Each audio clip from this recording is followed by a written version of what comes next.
dito sa aking mga anak para makakain na sila. Pasensyahan mo na ako, nak, ha? Cheese muna tayo sa ganito buhay.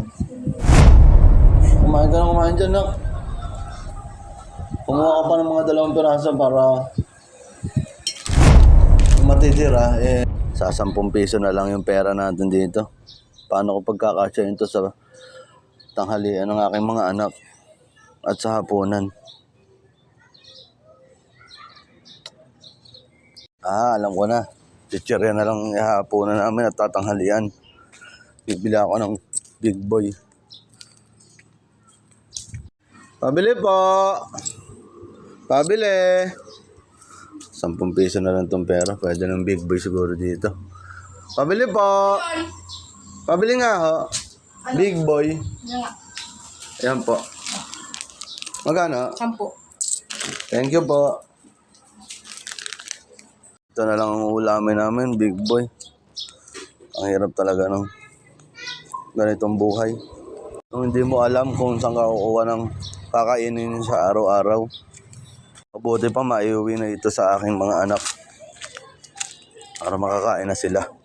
Ito, pagkakasyahin na namin ito sa aming 4. Anak, nasaan kuya mo? Nasa school po. Ang mama mo, nasaan? Nagdidiskarte ng pagkain. Ganun ba, anak? Ito, pagpasensyaan mo na to, anak. Itong Big Boy. Pagkati-hatian na natin to hanggang hapunan na natin to, anak. Pasensya na kayo dito, anak, ha? Ito. Pasensya ka na dyan, anak, ha? Opo. Kasi yan lang nakayanan ng papa, eh. Pagtiisan mo muna kung anong meron tayo ngayon. Masarap na naman po to. Opo, anak. Pagpasensyaan mo na ako, anak, ha? Yan lang talaga nakayanan ng papa, eh.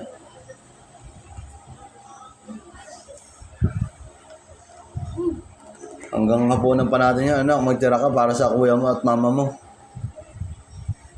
At ako naman ay lalabas para mga diskarte ng para kinabukasan na kakainin. Pasensya niyo na ako, anak, kasi ako may karamdaman na iniinda. Ayan mo, anak, pag ako gumaling, babawi ako sa inyo. Sana naiintindihan niyo ako, anak.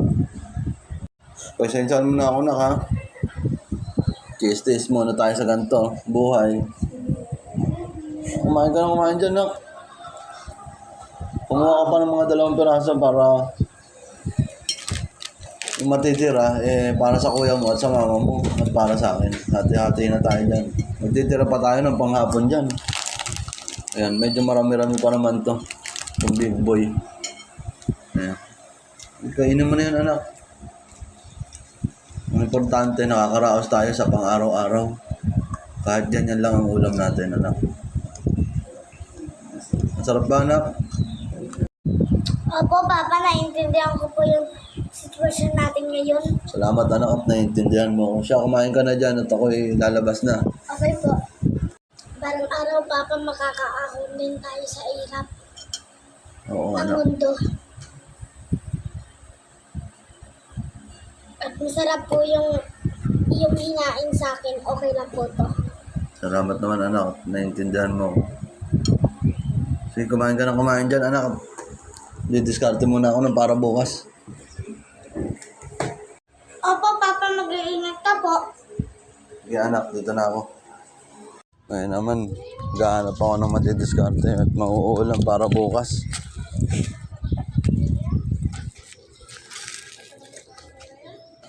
Mabuti pa, magtanong-tanong ako dito sa ating mga kapitbahay kung saan pwedeng mamasukan ng trabaho o kaya pwedeng umextra. Ito dito.